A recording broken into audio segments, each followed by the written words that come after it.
भाजप का लाडला भाई लाडली बहना योजना लेके आया है, पर पिछले 3 महीने से अपनी बहना को जो वो तकलीफ दे रहा था वो भूल गया क्या? कोई लाडली नहीं है उसके लिए सिर्फ राजनीति है, और वो राजनीति में हमको हार दिख रही है।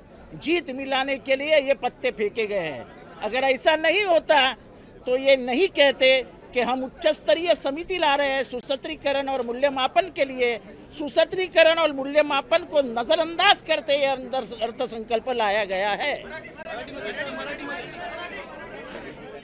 भाजपाच्या लाडक्या भावाने, आता तो किती जणांचा लाडका आहे ते काही कळत नाही, भाजपाच्या लाडक्या भावाने लाडकी बहीण ही योजना आणली आहे, पण मागचे 4 महिने स्वतःच्या लाडक्या बहिणीला किती छळलं हे अख्ख्या महाराष्ट्राने बघितलं। हा अर्थसंकल्प हा फसवा आहे, कारण त्यांनी स्वतः अर्थसंकल्पात लिहिलेलं आहे की मूल्यमापन आणि सुसूत्रीकरण करण्यासाठी आम्ही एक उच्चस्तरीय समिती नेमणार आहोत।